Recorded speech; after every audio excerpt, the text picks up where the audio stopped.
Hello guys, कैसे हैं आप लोग। मैं उमित तल्ला, आपका फ्रेंड, फिलोसोफर एंड गाइड। तो एक काफ़ी इंपॉर्टेंट वीडियो है प्रोफेशनल ओल्ड सिलेबस स्टूडेंट्स वालों के लिए। इसमें मैं आपको पूरा स्विच ओवर बताने वाला हूँ, सब्जेक्ट वाइज कैसे स्विच होगा, कौन से सब्जेक्ट्स अगर आपके ओल्ड में पास हैं तो न्यू में करस्पॉन्डिंग कौन से सब्जेक्ट्स आपके एग्जाम्ट होंगे, कौन से रिमेनिंग सब्जेक्ट्स हैं जो आपको देने पड़ेंगे, फिर उसमें पासिंग क्राइटेरिया क्या अप्लाई होगा, हर चीज़ डिटेल में अच्छे से मैं बताऊंगा। आपसे बस ये एक्सपेक्टेड है कि वीडियो पूरा देखना है, सारी चीज़ें वीडियो में ही रहेंगी। और वीडियो कुछ और अगर ऐसा रहा भी, वीडियो से ही आप इंटरप्रीट करके अपनी सिचुएशन में आपके लिए क्या होगा ये आप खुद ही निकाल सकते हो। बिना वीडियो देखे कमेंट बॉक्स में कमेंट नहीं करना है, आपसे बस ये एक्सपेक्टेड है। ईडी के बच्चों के टाइप आपको बिहेव नहीं करना है, आप प्रोफेशनल के बच्चे हो। अच्छे से पूरा वीडियो देखो, डिटेल में हम सारी चीज़ें डिस्कस करेंगे, आपको कोई प्रॉब्लम नहीं जाएगी। ठीक है, लेट्स स्टार्ट। सबसे पहले एज ऑफ नाउ जब मैं वीडियो रिकॉर्ड कर रहा हूं, जून 25 लास्ट अटेम्प्ट था CS professional old syllabus student का। अब क्या होगा, अब कंपल्सरीली स्विच होंगे। जो भी बच्चे, अब रिजल्ट होगा, जो भी अगस्त 25 को रिजल्ट आएगा उसके हिसाब से स्विच और अप्लाई होगा। जो भी बच्चे पूरा प्रोफेशनल पास नहीं कर पाएंगे वो स्विच होंगे और वो न्यू में आ जाएंगे, और रिमेनिंग सब्जेक्ट्स उनको न्यू में पास करने होंगे। इस पूरे स्विच ओवर में ट्रेनिंग का कोई लेना देना नहीं है, आपका कोर्स अलग है, ट्रेनिंग स्ट्रक्चर अलग है, दोनों डिटैच्ड है। तो स्विच ओवर का ट्रेनिंग से कोई लेना देना नहीं है, बीच में इसको ट्रेनिंग को ज़्यादा घुसा के कॉम्प्लिकेट नहीं करना है। ठीक है, तो कंपल्सरी स्विच होगा और इंस्टीट्यूट रिजल्ट के बाद अपने आप सब कर देगा, आपको कुछ भी करने की जरूरत नहीं है। आई रिपीट, आपको अभी कुछ करने की जरूरत नहीं है, आपको कुछ नहीं करना है। ठीक है, आपको बस चुप बैठना है रिजल्ट तक। फिर दूसरा है कि स्विच ओवर का कुछ कॉस्ट है क्या, तो नहीं, switch over by default free है। ठीक है, बट इंस्टीट्यूट आपको नए सिलेबस के जो मॉड्यूल्स हैं वो नहीं देगा, वो आपको परचेस करने पड़ेंगे। ठीक है, तो आप ऑनलाइन ई कार्ट ICSI करके वेबसाइट है, सिर्फ गूगल भी कर लोगे ई कार्ट ICSI, आपको डायरेक्टली लिंक मिल जाएगी, वहां से आप न्यू सिलेबस के मॉड्यूल्स परचेस कर सकते हो एज पर योर नीड। ठीक है, दूसरा कि प्री एग्जाम का क्या होगा। प्री एग्जाम बस आपको डबल देना पड़ेगा। एक तो आपको डबल से 1000 रुपीज प्री एग्जाम का फी देना पड़ेगा, देना चाहिए नहीं पर एज पर रूल आपको देना है। आर्ग्यूमेंट या कुछ ज़्यादा लॉजिक लगा के फ़ायदा नहीं है, इंस्टीट्यूट के रूल्स के हिसाब से 1000 प्री एग्जाम का फीस आपको दोबारा भरना है।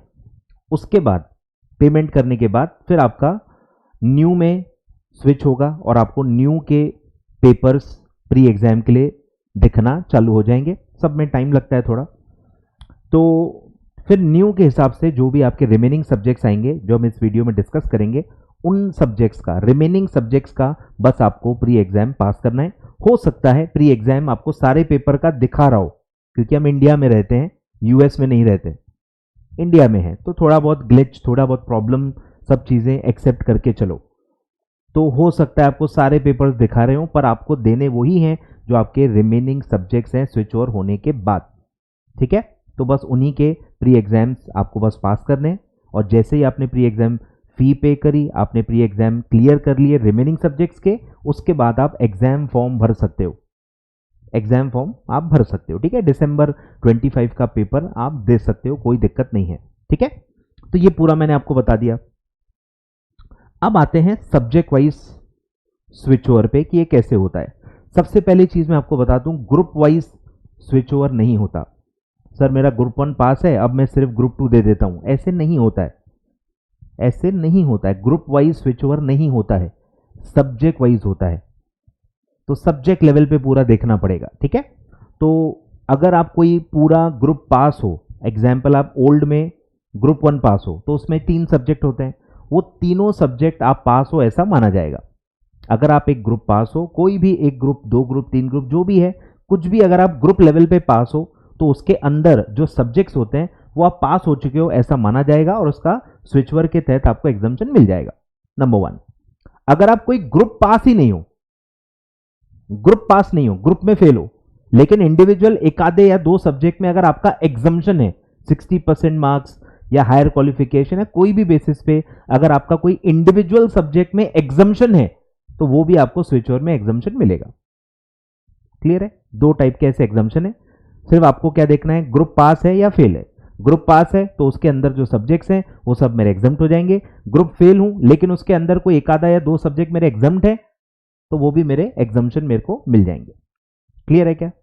यहां तक सब ओके है। अब अलग अलग सिचुएशंस आएंगी तो मैंने आपको देखो समरी बना के दी है। अब हो सकता है आपका ओल्ड में, प्रोफेशनल ओल्ड में ग्रुप 1 अगर आपका पास है अगस्त 25 को, ये सब आपको पता चलेगा। अगस्त 25 को आपको ये देखना है कि अगस्त 25 को अगर आपका ग्रुप 1 पास है, पहले पास हुआ या अभी पास हुआ, जैसे भी पास हुआ, स्विच ओवर के वक्त 25 अगस्त पे अगर आपका ग्रुप 1 पास है, सिर्फ ग्रुप 1 पास है ओल्ड में, अब आप स्विच हो रहे हो तो अब क्या होगा, तो आपके 3 सब्जेक्ट्स पास माने जाएंगे। ग्रुप 1 में 3 सब्जेक्ट्स हैं जो आप पास हो गए हो। अब इसमें आपको पता होना चाहिए कि टैक्स लॉस का देखो कोई एग्जम्पशन नहीं दिया गया है।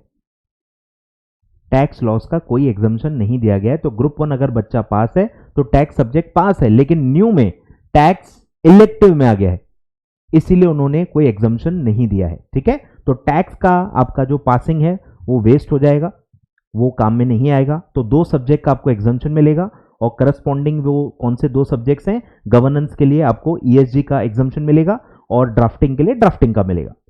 न्यू में आपको पता होना चाहिए कि अब न्यू में 9 सब्जेक्ट्स नहीं है, न्यू में अब 7 सब्जेक्ट्स ही हैं, divided into 2 groups, group 1 group 2। Group 1 में 4 सब्जेक्ट्स हैं, ग्रुप 2 में 3 सब्जेक्ट्स हैं, ऐसे 7 ही सब्जेक्ट अब न्यू में हैं, जो कि आपको शायद पता ही होगा।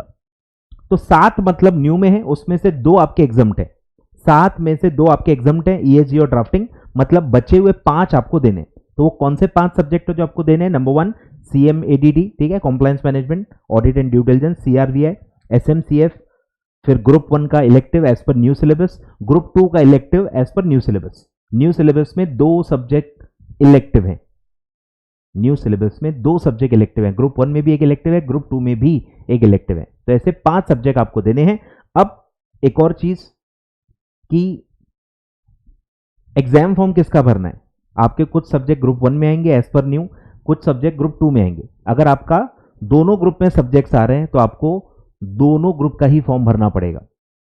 ठीक है, लिख लो, कहीं गलती मत करना, एग्जामिनेशन पूरा आपका एग्जाम वेस्ट हो जाएगा। काफी बच्चों ने एग्जीक्यूटिव में गलती की है, एक भी सब्जेक्ट कोई एक ग्रुप में आ रहा है पेंडिंग तो वो पूरे ग्रुप का फॉर्म भरना पड़ता है, फॉर्म ग्रुप वाइज ही होता है। अब आपका एक सब्जेक्ट बाकी है, 2 है, 3 है, जितने भी सब्जेक्ट उसमें बाकी हैं जो आपको देने हैं, पूरे ग्रुप का ही फॉर्म भरना पड़ता है। तो नए सब्जेक्ट्स कुछ आपके ग्रुप 1 में आएंगे और कुछ सब्जेक्ट्स ग्रुप 2 में आएंगे, तो आपको बोथ ग्रुप का ही एग्जाम फॉर्म भरना है। ठीक है, और रिमेनिंग 5 सब्जेक्ट ही आपको अपीयर करने हैं, बाकी सब आपके एग्जाम होंगे। क्लियर है क्या? ग्रुप 1 जो पास है वो क्लियर है। आपके सब्जेक्ट्स कैसे डिवाइडेड है मैं एक बार दिखा देता हूं। न्यू में आपके इस तरीके से सब्जेक्ट्स हैं। ठीक है, न्यू में ग्रुप 1 में न्यू में पहला सब्जेक्ट है ईएसजी, सेकेंड है ड्राफ्टिंग, थर्ड है CMADD और फोर्थ इलेक्टिव है। इनमें से कोई एक आपको चूज करना है, 4 में से कोई एक चूज करना है। ऐसे 4 सब्जेक्ट्स ग्रुप 1 में है। न्यू में ग्रुप 2 में पहला है SMCF, सेकेंड है CRVI और थर्ड है इलेक्टिव, जो इनमें से कोई आपको चूज करना है। 4, 3 ऐसे 7 पेपर है और आपको ग्रुप 1 जो पास हो गए हैं उनको 7 में से 2 एग्जाम्पशन हो जाएंगे और 5 सब्जेक्ट देने पड़ेंगे। ठीक है, टैक्स का कोई एग्जाम्पशन नहीं मिलेगा। आई होप मैंने सारी बातें बता दी हैं अच्छे से। अब आते हैं जिनका ग्रुप 2 पास है, सिर्फ ग्रुप 2, ओल्ड में सिर्फ ग्रुप 2 पास है, तो क्या होगा, तो इसमें भी RCD वाला जो आपका सब्जेक्ट था उसका कोई करस्पॉन्डिंग सब्जेक्ट है ही नहीं, तो वो आपका वेस्ट हो जाएगा एग्जाम्पशन। 2 बचे हुए जो 2 सब्जेक्ट्स हैं वो आपको एग्जाम मिलेंगे, CMADD और CRVI, ये 2 सब्जेक्ट्स आपको मिल जाएंगे, लेकिन RCD का कोई सब्जेक्ट ही नहीं नए में, तो उसका कोई एग्जाम्पशन नहीं है। तो सेम 7 सब्जेक्ट हैं, 2 आपके एग्जाम्प्ट हैं, बचे हुए 5 सब्जेक्ट आपको देने हैं। कौन से 5 सब्जेक्ट आपको देने हैं? ESG, ड्राफ्टिंग, SMCF, ग्रुप 1 का इलेक्टिव, ग्रुप 2 का इलेक्टिव, ऐसे 5 सब्जेक्ट आपको देने पड़ेंगे अगर आप ग्रुप 2 पास हो। सब आपको नोट डाउन करना है।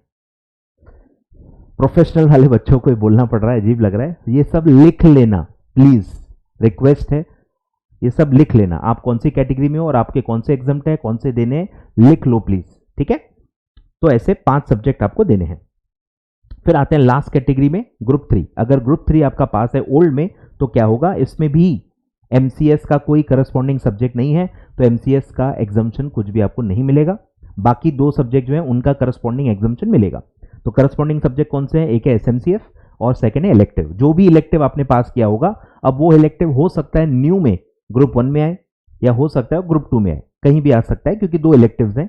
तो जो भी आपका सब्जेक्ट पास है, बैंकिंग है, आईबीसी है, जो भी है, वो कहाँ है वो देख लो, तो वो वाला सब्जेक्ट आपका एग्जाम्प्ट हो जाएगा। बचे हुए 5 सब्जेक्ट आपको देने पड़ेंगे। तो कौन से वो 5 सब्जेक्ट आएंगे आपके, पहला है ईएसजी, सीएमएडीडी, सीआरवीआई, ड्राफ्टिंग और कोई एक इलेक्टिव। ऐसे आपके 5 सब्जेक्ट आपको देने पड़ेंगे। एमसीएस का एग्जाम्पशन आपका वेस्ट हो जाएगा। क्लियर है क्या। अब अगर कोई 2 ग्रुप पास है तो आप दिमाग लगा लो, एग्जाम्पशन ले लो भाई। अगर एग्जाम्पल ग्रुप 1 ग्रुप 2 कोई पास है, सिर्फ ग्रुप 3 बाकी है, तो ग्रुप 1 ग्रुप 2 पास है, तो ये 2 और ये 2, 4 सब्जेक्ट आपके एग्जाम्प्ट हो जाएंगे। 7 में से 4 सब्जेक्ट एग्जाम्प्ट हो जाएंगे। तो बचे हुए कौन से 3 है वो आप देख सकते हो। 7 सब्जेक्ट के नाम मैंने आपको भी बता दिए, ये 4 उसमें से कट करो, बचे हुए 3 के नाम आपको मिल जाएंगे। प्रोफेशनल वाले हो इतना तो कर सकते हो कि कॉम्बिनेशंस बहुत सारे हो सकते हैं, कोई group 1 group 2, group 1 group 3, 2N3, 1N3, ऐसे अलग अलग कॉम्बिनेशन में होंगे, उतना आप निकाल सकते हो। एग्जाम्पशन वाले सब्जेक्ट्स मैंने आपको बता दिए, सब में 2-2 सब्जेक्ट एग्जाम्प्ट है।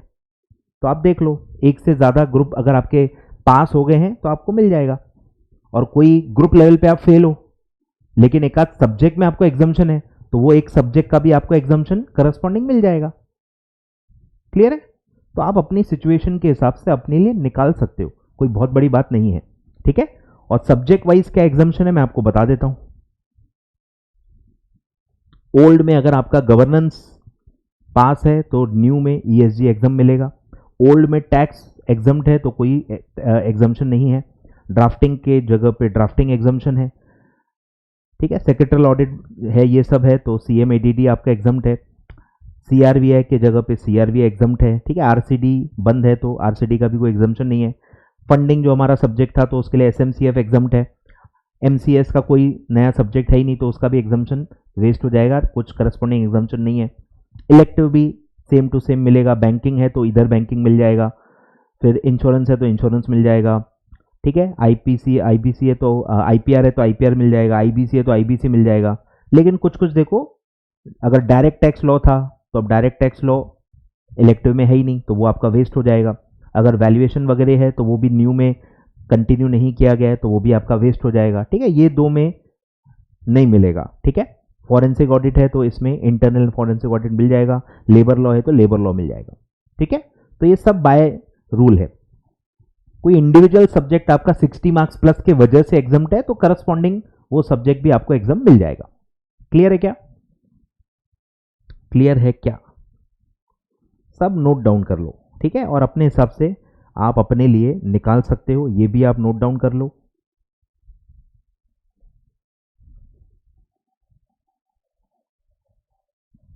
क्लियर है। तो मैंने आपको सारी बातें बता दी हैं। पासिंग क्राइटेरिया पे भी डिस्कशन कर लेते हैं। पासिंग नॉर्मल ही रहेगी, ठीक है। पासिंग नॉर्मल ही रहेगी। 40 मार्क्स इन इंडिविजुअल और 50% मार्क्स इन एग्रीगेट, ठीक है। रिमेनिंग सब्जेक्ट्स में जितने भी रिमेनिंग सब्जेक्ट्स हैं आपको उनमें 50% मार्क्स एग्रीगेट में लेने होंगे पासिंग के लिए। एंड यस, सेट ऑफ मिलेगा। एक आध ग्रुप में अगर आपके कम आ रहे हैं एग्रीगेट, दूसरे ग्रुप में ज़्यादा आ रहे हैं तो वो सेट ऑफ मिल जाएगा। इधर का उधर, उधर का इधर आप कर सकते हो। मिनिमम सब में इंडिविजुअल में 40 मार्क्स आपके होना ज़रूरी है। एग्रीगेट में अगर शॉर्टफॉल है तो आपको सेट ऑफ मिल जाएगा, अभी भी कोई दिक्कत नहीं है। क्लियर है क्या सब। तो ये सारी बातें हैं, ये सारी बातें हैं। सिर्फ एक ही जगह एक सिचुएशन आ सकती है, अगर कोई सिंगल मॉड्यूल दे रहा है, ठीक है। अच्छे से सुन लेना, अगर कोई सिंगल मॉड्यूल दे रहा है, आप सिर्फ मॉड्यूल 1 दे रहे हो, आप सिर्फ मॉड्यूल 2 ही दे रहे हो सकता है ना, कुछ सब्जेक्ट इधर बाकी हैं, कुछ उधर बाकी हैं। अब दोनों भी आप ग्रुप अपीयर कर सकते हो, सारे रिमेनिंग सब्जेक्ट्स एक साथ भी दे सकते हो, सिर्फ कोई एक ग्रुप भी आप अपीयर कर सकते हो, कोई दिक्कत नहीं, एक अभी एक बात में कोई दिक्कत नहीं, ग्रुप वाइज आप कभी भी कोई भी दे सकते हो।